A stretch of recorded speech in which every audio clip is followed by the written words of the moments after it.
speaker at Thrive Loud. And one thing that I appreciated about Thrive Loud, the loud aspect, Lou D, I just thought that was super creative. And, I love creativity myself, Lou. So I really appreciate that.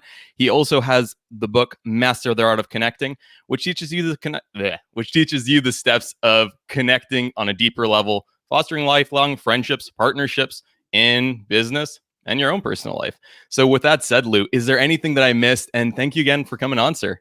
Truly a pleasure to be here, Parm. I don't think so. I think, I've got a dog, I got a wife, I got kids. We can go details. I figured we would cover that in the program or something of that nature. But you covered the high level piece of what Lou Diamond's all about. And not everybody catches the Thrive Loud and the Lou D thing. So well done there, Parm. Thank you so much. I saw that. I'm just like, that is genius. That is genius.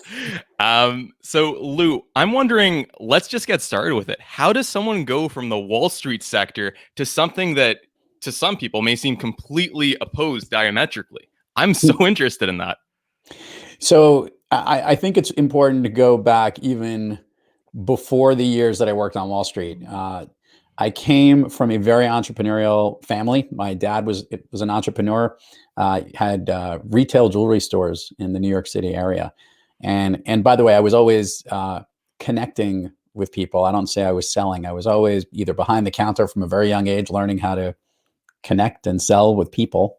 And I did that for a bit before I went off to school and college and worked through there sometimes, overlapping in summers and holiday seasons. And I ended up working in consulting, which is a very fancy word, as I like to say, for connecting in business. And that's what I did. I was actually learning about different companies and helping to connect solutions within that. And I did that for many years before I went to Wall Street. And Wall Street was really, even though it's, a lot of people say, oh, it's numbers and markets. And I was on the fixed income side, and which meant bonds and interest rates. And I did interest rate swaps and derivatives and all these technical words. Parm, at the end of the day, this was about connecting with the customers that we served. And that's where I was in the sales division there. And very fruitful career, really enjoyed it. There were times that it was amazing. And then there were times that it wasn't so amazing. There was something else, though, that led me to say I needed to be doing something else. Sometimes your natural superpowers want to just come out. Sometimes they're screaming to come out. And while I was successful and I knew my world very much in the space of Wall Street, I wanted to do more. And there was industries and things that I learned throughout my whole career about connecting that other industries could benefit from, that other companies could benefit from, that other individuals can really thrive from. And with that, which was a huge leap to say, I just didn't want to do it anymore. I found a way to finally start something on my own.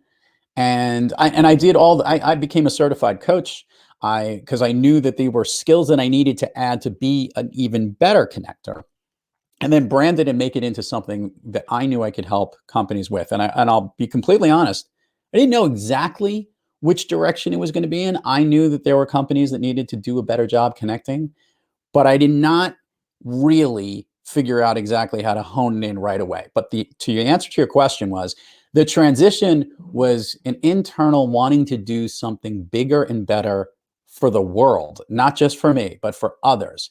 And as unique of a niche that I was in Wall Street, the move and the transition was something that was just screaming and bursting for me to come out and go do. That's fantastic, Lou. And I'm just going to go really nitty gritty on this, but was there a specific moment when you were at your Wall Street job and you just said, no, that's it. I got to go. I got to change the world. There were some frustrating moments. Just the space was going through a lot of struggles. During I had a year, my busiest years, believe it or not, were right at the time of the financial crisis and right after it, in 2008 and 9 and 10, like those years, which was exhausting. But it was, we were on the side that was saving the world, not the one that was blowing it up and taking advantage of it from like all those, you heard those mortgage, CDS swaps and all these different things that were out there that were causing a lot of problems. We were on the side that were saving it. So I worked with a lot of the major large regulators and the banks and financial institutions. So it was a time of a lot of different change, but it also, my job was changing because it wasn't as much of the fun of doing and dealing with markets and transactions as it was trying to fix everything. And I'll get the nitty gritty of this, that I knew that I wanted to change, and I started trying to figure out what the change was. Truth be told, I actually hired a coach to help me figure out what that path was. And she actually drew this great drawing for me that it wasn't like I was going to be able to go exactly from what I was doing into exactly what I knew. There needed to be some kind of bridge in between. And that bridge in between for me was a learning process. That was trying to see these unique skills I had and fail a little bit, see what was working, what wasn't working. And I ended up helping a ton of companies, even early on in that failure stage, or individuals who needed it. But it also helped me hone the specific thing that I do best. The other moment that I guess that did come out of this was right in that transitional period. There actually was an overlap when I was still working on Wall Street and starting to basically start my new business. I was basically moonlighting, for lack of a better word. And Parm, the easiest way to say this was I flew with a friend of mine to help him better connect his company at this conference. It actually was out in Las Vegas. In that particular 3-day conference weekend, like a Thursday, Friday, Saturday, we inked 3 deals while we were there, and another 5 landed within the next 30 days. And on the flight back, the gentleman who brought me out, he had never had as a successful of a conference and event as this was. And he said to me in a very simple term, "Do you know what it is what you do? Because I don't think you know what it is that you do, because it's so different from what I've seen other people do. I've seen the way that you talk to people. I see the way you relate to people. I'm seeing the way that I think you're selling, but it's not selling. It's connecting." Hmm. And he said to me, "You need to write this down. You need to tell everyone about what it is that you do." And that actually was how Master the Art of Connecting, Param, was born. And that's when I started to write it and develop it, and then realized that in that interim stage, I was going to be able to help the top salespeople better connect to their targets, marketers better connect their message to their audience, and leaders to better connect to their people. And I think that became the impetus of showing people how they can become master connectors, was the gift that I have to give to the world, and what I keep giving each and every day. That is beautiful, Lou. And, the impact you're making is exceptional. For those who haven't seen Lou's videos on YouTube, his podcast, just incredible value. I'd recommend checking it out in addition to this one. But Lou, I'm wondering one specific thing. With your coaching, you have extensive experience coaching individuals, top executives, companies. And as someone who's, in the health and fitness sector currently, there is one particular thing that stops people from going, and that's consistency. So I'm not sure if there's any crutch with helping individuals find the value in connection, but I guess what's that one thing that a lot of clients seem to get right after your coaching, but then seem to, taper off as? That's a good one. Uh, so the thing that they're able to pick up with most quickly uh, is a little bit of the way that you should have a conversation with someone. That's probably the biggest skill set that I have, is helping people have better conversations and understand how to move from that initial conversation, which is at the root of where connection happens, and then how to tap into what I call your connecting core muscles. These are the ways you need to be and the things you need to flex when you're trying to connect, and not just connect like one-on-one like you and I are doing right now, or your listeners are doing to the both of us, but it's maybe how your brand is being positioned in the marketplace, maybe how your materials are positioned to your potential prospects, or maybe if you're a leader, how you're speaking to your team and the people that you manage, or your overall organization. All of this is related. In fact, it's the same muscles over and over again. So I'd have to say that that's the thing that they get right away, is that they know how to do that. The thing they have the most trouble with, that they end up maybe fading a little bit or maybe struggling with is one particular aspect of the connecting core. And you talked about consistency, that people keep falling into certain ruts of the same way. Well, I believe that that happens because of something that we're all usually afraid of, pun intended. And these are the fears that we have that hold us back. One of the workshops that we do is this thing called phobia, which is the fear of being immediately authentic and then sticking with it. Right. So at the end of the day, helping people understand what's holding them back. And then what ends up happening is, after you try this new way and it might be successful, if you run into certain failures, you might try to go back to another way that you're most comfortable with.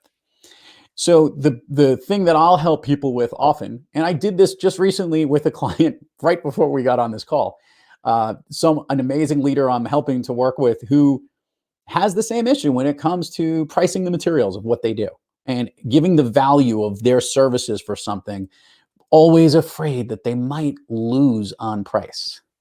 Make it clear, Parm, we never lose on price. We lose on the value that's the perceived value of what we're going to get from the services or the offering that someone's going to give. So they're not losing on the price. And some people I feel they need to cheapen up what they're doing. And you know what happens when you do that. If you cut on the prices, people are going to expect those are the value. The quality might get cut on it, and you might not give it the full value it can give you, because you'll always be thinking, God, I can't believe I gave that guy a haircut. So those fears and that constant working is like anything else. You're in the fitness space of what you do, and you constantly have to do repetition over and over and over again to do that muscle memory. And it's the same thing as it relates to the services that you deliver and the way that you connect to people. I am constantly working on how I improve and connect my own skills each and every day, because the world is changing, or the relationship I have with that person is changing. So being able to tap into that area of fear that people keep afraid of trying that something new, because once it maybe gets a hiccup, or trying it and keeping with it, we tend to go back to those patterns in our brain that we're most comfortable with. They're not always the best answer. To move on and move upward and onward, as I love to say, onward and upward. The reality is that takes change, and that's uncomfortable. And in that growth, that's when we thrive. Beautiful. And Lou, I'm going to take it back to fear, and I'm going to dissect this in your own personal path. So, I agree 100% that persevering through fear, whether it's through new experience or whether it's through meeting individuals, can have a profound impact on your career, your life, your happiness, and everything in between. But I'm wondering specifically for you, Lou, with your business, what's one thing that you were fearful of that you persevered through, and what was the outcome of that? Just one? Give me three. Give me your top three. This is important. We all go through fears every single day. Look, a little over a year ago, I started off in the beginning of 2020 as I'm a speaker. So the beginning of the year, January and February, Parm, I was busy flying all over the place and speaking in all these different places and earning the revenue and the money that was what I had set out to do the year before that, and everything, because I was hitting the goals of where that was. And that all just came to a halt. And that's part of what it is. I'm not going to sit and complain. No one wants to do that. You have to figure out what's next. We also had to digest what's working, what's not working. Heck, we recognized there were certain things that we knew weren't necessarily kicking on all cylinders. So there's a fear each day, like, hey, may not be able to turn the lights on the next day. But what I do know is that while the past is never a track record of what the future is going to be, you can't use every single thing that happened in the past to determine what the future is. What you can do is set yourself up for success with key steps that do work each and every day. The way you go out and reach out and connect with people, the way you develop relationships, the way you grow yourself and constantly add new skills and learn, those are the things that will position you to be more powerful. Ironically, we'll use this example continued here in 2020. The thing that we had been growing over the last 4 or 5 years is a medium that you and I are using right now, which is one of the most incredible connection tools we'll ever come across, and that's podcasting. There's very few programs out there where you get to have a conversation. According to Parham's show, it can go either 20 minutes or 20 hours, whatever he sets up. But the relationship and connection that the two of us are going to establish, we'll always remember. Now, we're also recording it so we can go back and watch it. But the medium was a phenomenal way for me to continue to take my business and thrive. And that's what our podcast had been doing for a long time. It also enabled me to do something else. It said, well, what else? Who else needs help with this? Where else can we help people with it? Each time we recognize we have something that's going wrong, we can step into, we know what's going right, and then maybe solve the problem for that thing that is going wrong. This happens when companies are trying to figure out why they're not growing as fast as they can. What are they doing, or what can they be doing differently? Or what should they stop doing? And that's actually some of the stuff that we did. I recognized certain areas that I should stop doing and focusing more on others. Those are the type of decisions that I face each and every day. And you never know what tomorrow will be. But there's a lesson that I learned a long time ago. I can't believe I'm going to give him a shout out here on this podcast. He's one of my mentors, Harley Bassman, who I worked with on Wall Street. And he had this expression, it's never as good as it seems, and it's never as bad as it seems. And if you understand that when things are going great, you always have to recognize they're not going to continue to go great. And when things seem to be going down, don't think that it's going to be an endless spiral of death. There's always ups and downs and flows with everything you do. So what that means is that you have to prepare for the worst and hope for the best, and deliver that each and every day with the energy you need to be able to do that. I do it through a way, and I can do this real quickly, Parm. I help people connect their voice, VOICE. And that is a way that I help people prepare for anything they're about to embark on. I have them, this is something you do before you have a conversation. It's before you do a business meeting, before you start a podcast. I did it right before we hit record on our button. I actually connect my voice, and each one of those letters is a piece of what we do. Would you like to hear what they are? Please. So V is vision. You and I have a vision for where this show is going to go, where it's going to end up, or where this conversation is going to head. You'll have that for business meetings. You'll have that internally for a client meeting, a prospect. Everything you do, even that first conversation, you have a vision of where you'd like it to get to. I'd like to have another conversation, or I'd like to be able to get my team to meet your organization, or I'd love to show you the demo of my really cool product after, if it's something that works for you, right? That's the vision of where you can go, where things are. The O is an opportunity, and that is to seize the opportunity at this very moment. That is to maximize the time you have with someone, because the one thing that we recognize is we only have a limited amount of time on this planet, and we have a lot of connections and a lot of things to do. So when you're having that conversation or that meeting or that first thing, you got to optimize that moment and recognize and give yourself the focus in that moment that this is what's most important. The I is identity. You have to recognize the identity you need to step into when you're having this connecting conversation or that initial meeting. When you're connecting with someone, what identity do I need to play? Do I need to be more of that salesperson? Do I have to be the problem solver? Do I need to ask more questions to drill down to know where I need to be? Do I need to be a much better listener so I can hear the problems of what this client has and how I can adapt? And that I is so important when you go in and you identify what role you're playing there, because people like the consistency of who they're connecting with. And the C and the E, real simply, Parm, is the charisma and energy that you have to bring to everything you do. And you don't have to be as outgoing or as loud as Lou Diamond is every time you meet someone.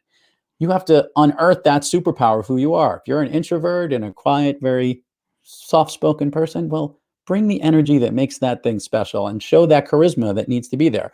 I say the energy piece because let's make it really clear, Parm, nobody wants to connect with a dud. We always want to have a little bit of life when we're having that connection, that conversation, that meeting. We want to party, so to speak, with people that we want to party with, right? People that we like. So that likability has to kind of come out in the charisma and energy of what you do, because that's what we connect with, and that's who we want to work with. When you connect your voice before every engagement, before every conversation, before every podcast, before every chance you have to meet someone on this amazing planet of ours, you're going to elevate everybody's world and lift it up with you. Man, where do we sign that $2 million check? That was just gold. Just bring it. Just bring it. Lou, that's incredible stuff. And, when you talked about the importance of having the charisma and being, if someone's an introvert, just own it and be yourself. Yeah. And I feel like a lot of people I don't know if it's the social media, I don't know if it's some sort of celebrity that makes everyone want to be this very boisterous, loud, super charismatic person. But even introverts, they have their own unique touch. And I'm not sure if I'll actually share this with you, Lou. I had an individual come onto my show who is a polyglot. He speaks numerous languages, and he shared a very important quote from Nelson Mandela to me. He said that Nelson Mandela once said, when you speak to someone in a language that they just know, it goes to their brain. They comprehend it. But when you speak to someone in a native language, it goes to their heart. Yeah. So it bypasses all of this. It hits you right in the emotions, and you can feel it in a very visceral way that, you couldn't really feel a language that you just learned as a secondary one in school and all that. And I'm interested in your take, because I argue that I think that when people are authentic, it's the same sort of way. It doesn't go to the comprehending brain. Like, people bypass it. You can feel it in sales. If someone's authentic, you're like, wow, defenses are down. Like, this guy's really easy. I can talk to him. And yeah, like, what are your thoughts on that, Lou? Part of the connecting core, one of the key muscles is authenticity, and you need to. I think it's more important to look at the other side of it, the contrarian view. When someone is disingenuous, when someone is not honest with you, when someone is fake, when someone is totally being not authentic in the moment, we don't want to connect with that individual. We actually, like anything else that they've done, we are completely like, dude, get me out of here. I don't want to be in the company of these people, because in the realm of bringing back time, the time on this planet is way too short, Parm. We need to literally enjoy every moment that we have. We have to appreciate every moment. To that optimization piece, we need to maximize what we do in that moment. Do I want to waste my time with being fake or not wanting to be there? I think it's really important. You know this, like it's kind of like the relationship with you talk about people who are introverts and them wanting to own who they are. I want to relate it to something you and I are familiar with. Like, it's the microphone effect, right? People, when they see a microphone, you remember when you were a little kid, they would take the microphone and they'd start screaming and yelling it and singing it like this close to the microphone, hello, like this, right? And the first time you're podcasting, by the way, you do it too. You feel like you have to turn on your radio voice, right? And do something of that nature. You don't feel like you need to be the person that you are, because you've been hearing stuff on television or on TVs that gives you that voice that makes you feel you need to be a little different, right? But the reality is this, and I think Howard Stern did this in Private Parts. He used to talk in this funny voice on the radio, and then one day he made a mistake on the air and he apologized. And when he apologized, the authentic voice of him came out, and that's what everyone connects with. So to the introvert person who tries to be loud and isn't, it's like them screaming into the microphone or sounding funny. We want them to be themselves. We want to connect with the person that is consistently who they are, because we love consistency. We love knowing that when I talk to Param, this is the type of person I get. When you talk to Lou, and those who've met me in person, trust me, the people who are just meeting me for the first time on your program, this is pretty much how I am all the time. I am high energy, very loud, very open. My family just wants me to shut up all the time, but make it clear, this is me like 24/7. And I couldn't try to be that quiet, reserved person, because it's just not. That person did that bit, sat back, worked on Wall Street, probably followed some rules way back when, and then just burst out and said, no. We need to come out and let everybody know that this is where the party's at. So authenticity is essential, because we know what the opposite of it is, and we do not want to play in that playground with those people. Wow. That's so critical. And just, that was the stories you gave me. It just cracked me up like nothing else. My goal is to make Parham laugh, ladies and gentlemen. Everyone needs to know. We got to make him giggle. I love it, Lou. So tell me about this. We're talking about, authenticity plays a key role. And when people are against it, it does severe damage. But now, playing devil's advocate here, because I'm just slicing and dicing through these comments, there are a lot of salespeople that do not value authenticity, and they ask questions and they may manipulate and lie to maybe form a connection. Maybe someone's a golfer and they say, oh, I'll just pretend I'm a golfer. I've watched Tiger Woods. I'll say I use this swing and that swing, and I'll make a little bit of a rapport with this person, close them, get that sale, and go away. So what would your comments be for these people if they're still knocking down their sales? You mean when there's if these guys are still producing, but they're not really connecting? Exactly. Right? There are those who are able to deliver that type of product and make it clear in certain industries, you might be able to get away with that, right? And I think, though, while that might be true, it also recognizes that those that succeed that are like that most probably are in a space where the salesperson might not be as valuable as they need to be in other industries. They might not be the more important connected relationship. I think when you think of professional services relationships like consultants and accountants and lawyers and Wall Street top professionals, senior executives in companies, these people who are helping to service people to help them. If you're not genuinely trying to help people, odds are you're not in that business. I've seen software salespeople who are the most amazing people in the world. I don't know what your language policy on your show is, Parham, but they're fucking assholes. and make it clear, like, yeah, they're actually good at their job, but would I want to hang out with these people, right? Here's what I've learned. Yeah, these people can produce. Yeah, these people might deliver and hit their numbers, and a lot of people get tactical with it. But just think how much better they would do if they embraced a lot of those connected things. Imagine, you don't have to just brush it off. If you took that extra time to be a little more empathetic, understand what the needs are, understand how you're going to help that person. One, you'll be doing better karma to the world, but two, you probably might even get additional sales and other components to what you're doing. I'm a big fan of recognizing the fact that there are, people used to say to me, Lou, you can't teach somebody how to sell, right? This was a big argument, and it's still battled. There are some people who know how to sell really well. I don't know if that's true or not, if you can teach someone to sell or not. Either they have it in them or not. What I do know is that you can coach someone to connect. So therefore, some top salesperson might be able to deliver the deal. Imagine the power of how freaking good that guy will be, or woman will be, if they are able to also connect and really understand the value of what that is for not just one sale. They can make multiple sales over and over and over again because they earn the trust. Hey, you can go sell that car on the car lot and you end up getting one up there. But if you were a douchebag and you were an asshole and you didn't really do a good job doing it, and you just were concerned with the bottom line and getting the price out the door, you're not coming back and working with that guy when the car's lease is up in 3 years. But the person who established the connection, understand how you were going to help them and the value you were going to do and try and find the right solution for that person, they're going to come back again and again and again. And that's going to be your guy. That's the type of relationship that works. And I don't believe, Parham, that any sales group now is pushing or is encouraging the types that have that dishonesty, that other method. And if they are, that's not a business I want to be in, nor a company I want to keep.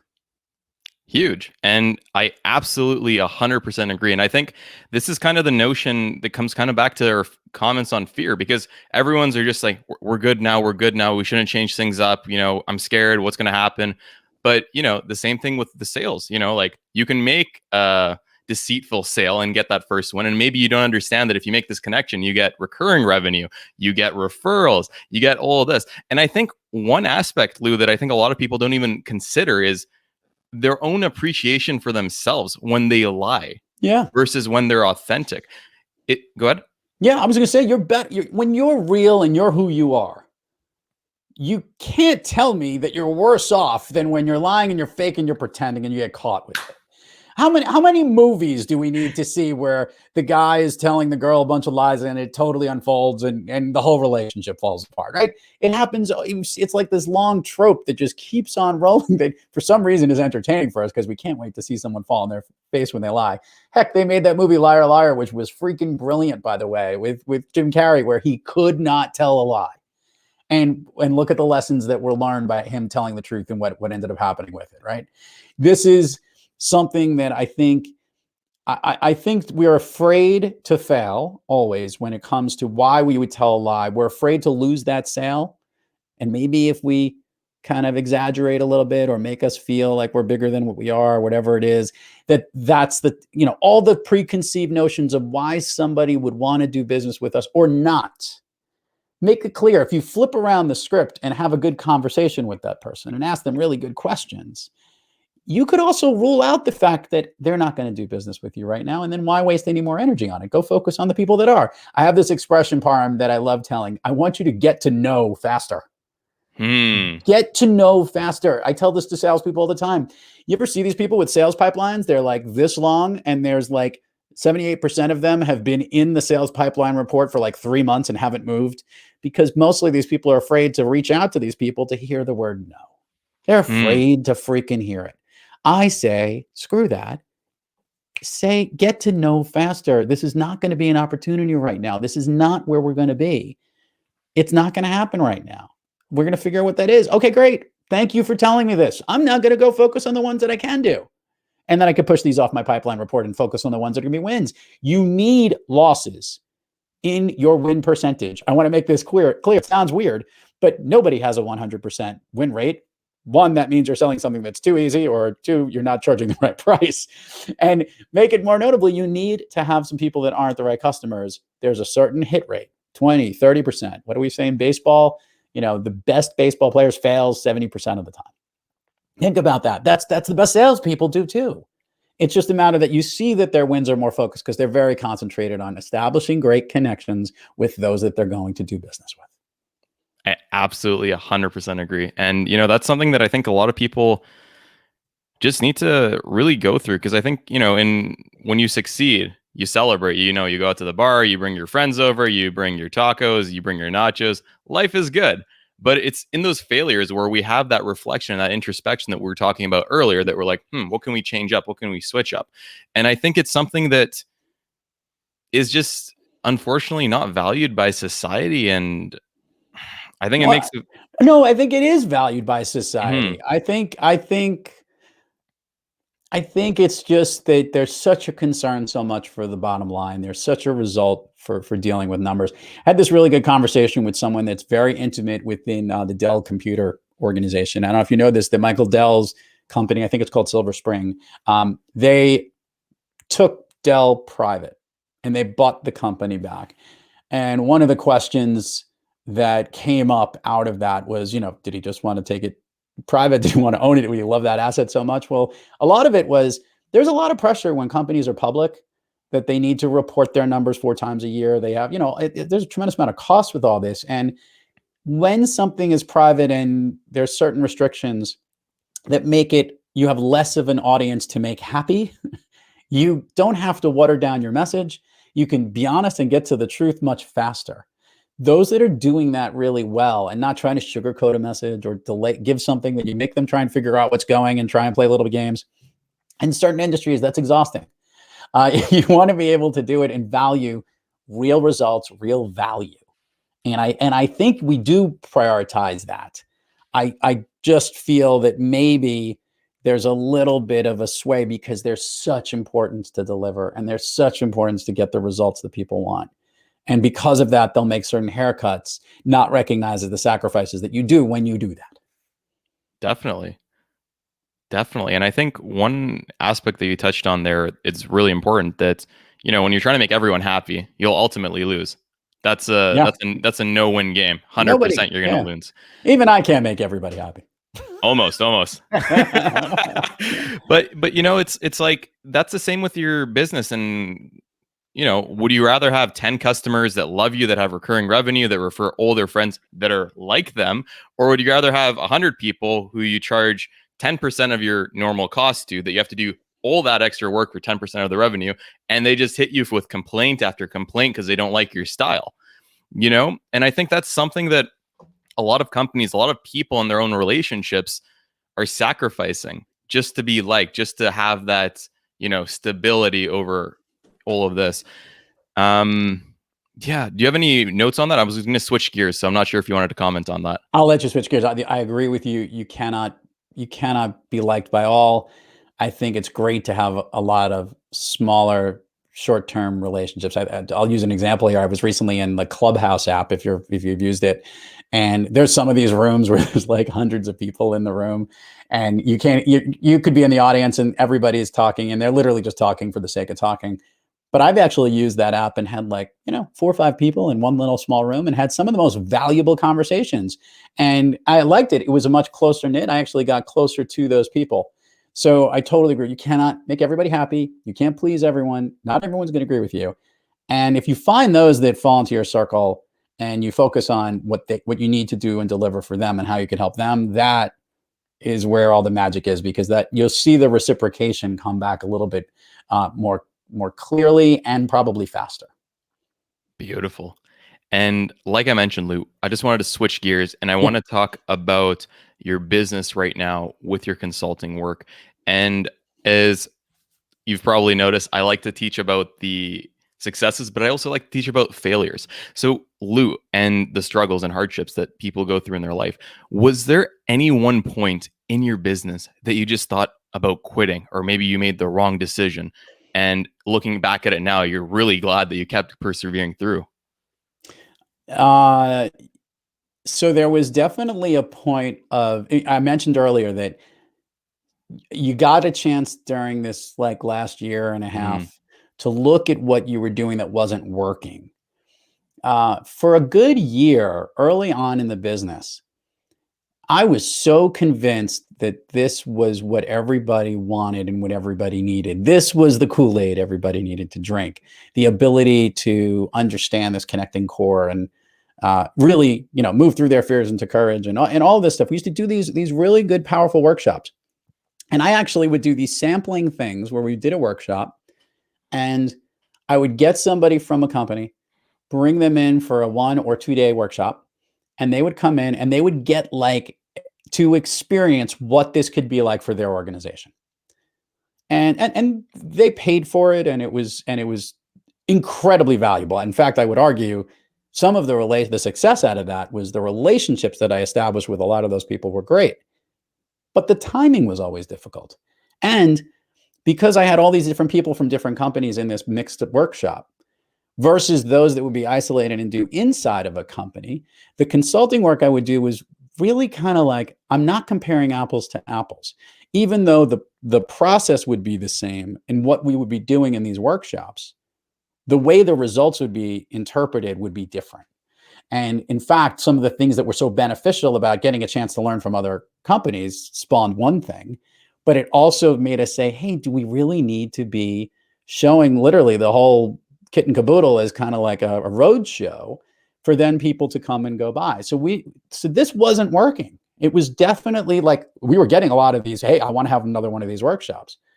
And then we recognized it's better to it helped us understand the size of the organizations that would benefit the most from the help that I can deliver to them with my team.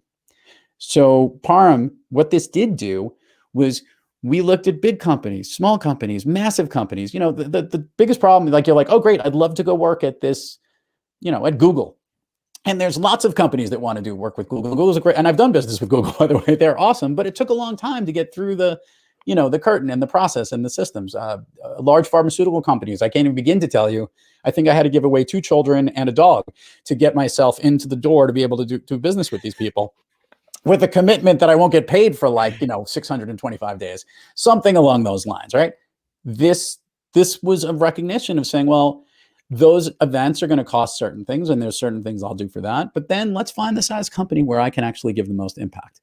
And that actually did, those failures of working with people that might not have been the right place helped us find the sweet spot for where we can deliver and where we can deliver results quickly. Because the thing that we learned is we can do results for a little bit, and yeah, they'll continue to work with us over a long period of time, but we needed more of them, right? To make the scalable model grow. And it also opened up a lot of speaking opportunities. So the goal was to see where these things overlapped and how we could bring that together. But it only happened through complete failure in saying, everybody needs this. That was very selfish of me. That was not being empathetic. That was me saying, me, look at me, I'm the one. It's not about me. It's about you. It's about how I can help you. And I want the ones that want that answer. And it took me a while to say, stop talking about what we can do. Stop branding about what Thrive does. Let's focus on how we're going to help brand XYZ, how we can jump in and help you. It changed the way we message. It was right in line with what we teach. Even more importantly, we got to find out who we could help faster. And then we were able to help them faster. And that's amazing. So we won through a huge failure in trying to figure out, let's try and cast a wider net and see what happens. When we lasered in on who we needed to go after and what worked best for us, we were able to deliver over and over and over again more successfully. I love that story. And just an example, Yeah. could be terrible. You could think it's the end of the world, but bam, You just got a sniper shot at every single client you want to hit. Yeah. Beauty. Save your time. You close that sales funnel into targeting everyone. Now I'm just targeting this sector. And, you know, life's thriving right now. Loud. And I got a lot of dad jokes. Sorry about that, Lou.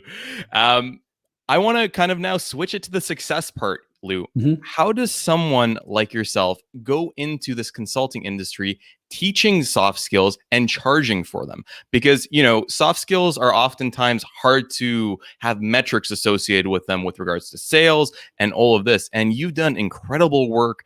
And I'm personally really interested in your process and going forward with this. Param, I'll start off by helping people rethink the way you just worded that sentence, Sure. and that'll help you get there. I explained to you before that I'm a top sales guy. Yes, but I'm a much better connector. And I will push the fact that I will help you better connect. And I think I've even worded it. I was put on this planet to work with the most amazing businesses, leaders, and brands and help them thrive through connecting. That's the message. That's what we deliver. So I don't talk about that. I'm helping. And then I'll talk about it. I'll work with your sales team to better connect here, work with your marketers to better connect here, work with your leaders to better connect with your people. That's what I told you earlier. Mm-hmm. Well, I want to change your vocabulary and recognize that soft skills are like an old school way, an old sales guy way, that old stupid asshole sales guy who does it. That's not the closing skills. Those are soft, mushy skills, right? I want to make it clear in today's world, in the way that I think and what I know, those are super skills. The ability to connect, to empathize, to move through fear into courage, to unleash your superpower, to be authentic in every business situation is super. It is what we want. It is what you want every one of your salespeople to do. And oh, yes, you need to know how to process and educate someone on what the products do and what deliver. Everybody knows they need to do that. I want to make it clear that it's way more important to establish the relationship and the connection with somebody than it is to help them figure out what the form is or what the order is or what cog goes into what wheel or what the definitions are that might be defined as a hard skill. Make it clear the skill to be able to connect with someone is not only a skill that helps deliver bottom line results. It is a skill that grows all of us as people and connects us and creates the community that we all seek for. You hear that word community everywhere you go. Everyone's trying to create a community, and we all recognize community because we love to be together. You're on the other side of the border, Parm. I think we all know this. During this time, we can't even go hang out and go shake hands right now. At least I am. I'm fully vaccinated. You might have the issue. but the bottom line is this, is that we want to connect with people. We want to get together. We want to be in the communities that we want to play with. So knowing how to do that better is not soft. That's sure. That's like, you can call it soft because it feels soft or it feels like it's sensitive.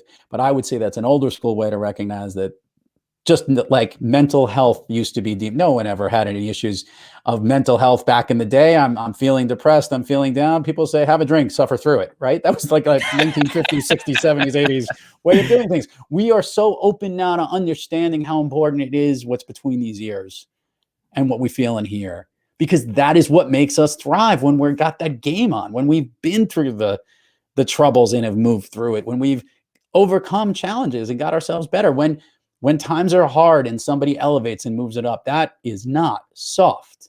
That is superb. And that's what we aim for. So thinking about why people are willing to pay for those skills is because they need them. And the reality is that this is what is working. This is what's always worked. We've just decoded and done enough research to recognize that this is what works best. Wow. Well, Lou, thank you so much for correcting me. And I definitely need to update that terminology to have super skills, because that's something that I value very much. And I 100% agree with you that I think without it, every company is destroyed, in my opinion, in the long term. And that goes inside the organization too, remember. Absolutely. Your ability to communicate and connect internally. I'll give them a shameless plug. One of the companies that I've partnered with is Amcast. Amcast has an internal podcasting system, for lack of a better word. It's really a communication platform.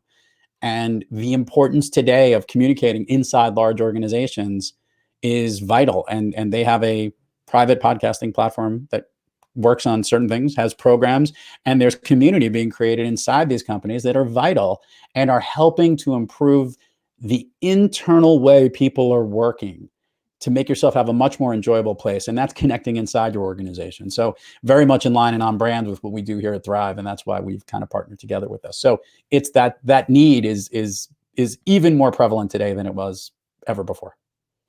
Beautiful. And kind of taking this whole experience back to step one, Lou, can you tell me about your experience landing your first client in this field, how you felt? And I guess if there was any light bulb moment that you said, like, okay, now we're going full throttled Mustang 12 cylinder. Let's go. It kind of happened fairly quickly. However, I think the first time a check cleared, it was very exciting to get paid to do something that was really all me.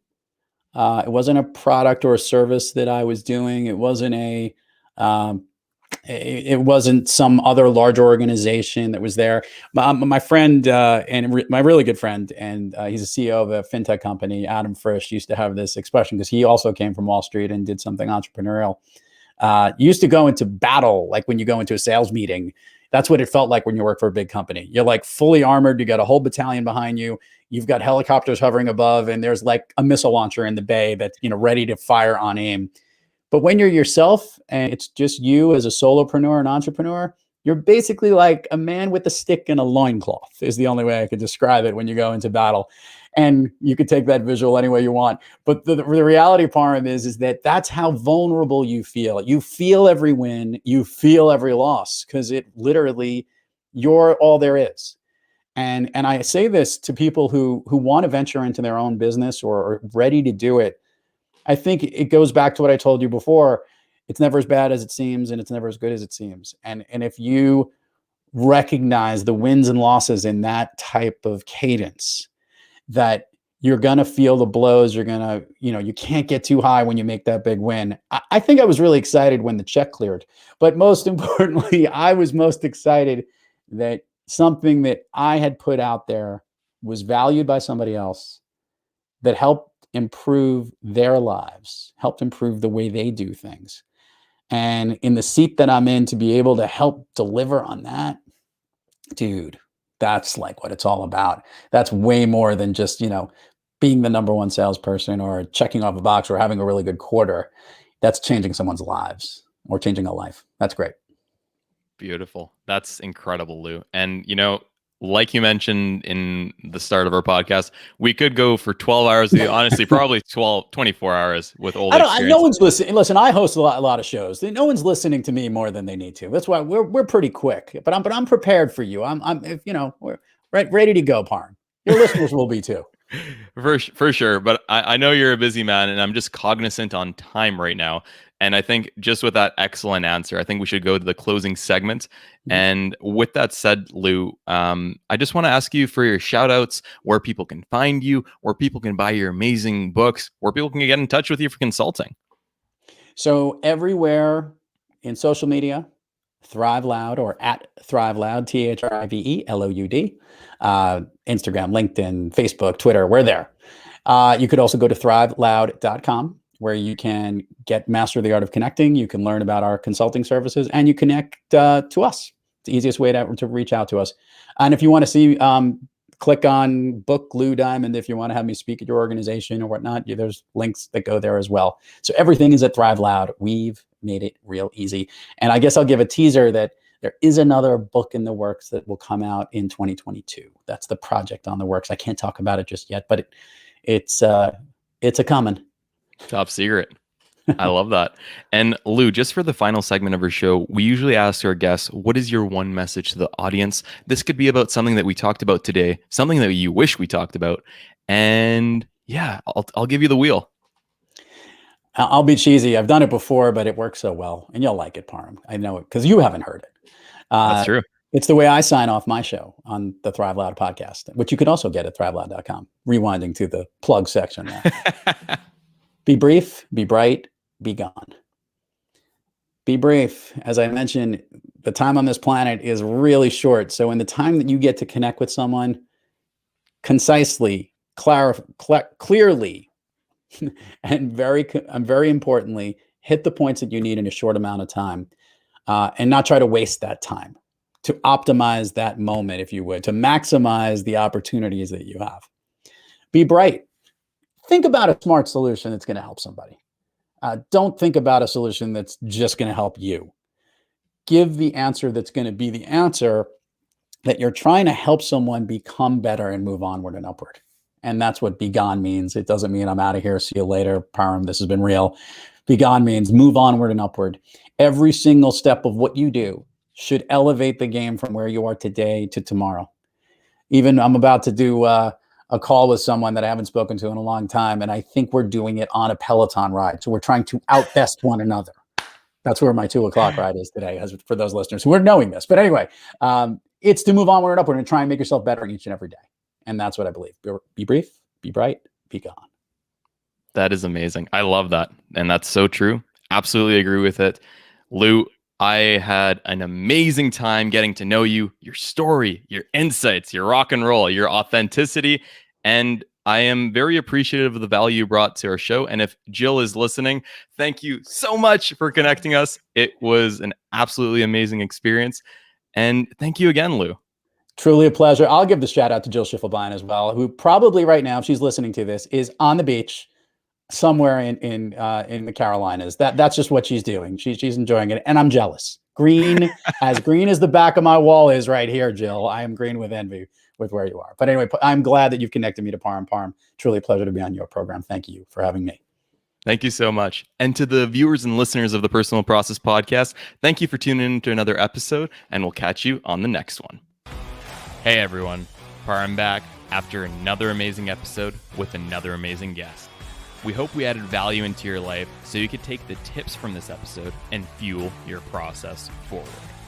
If you enjoyed our episode today and think other friends or family members may also appreciate the lessons that our podcast brings, be sure to share us with them. Subscribe and rate our show so we know how we did. And always remember, trust the process.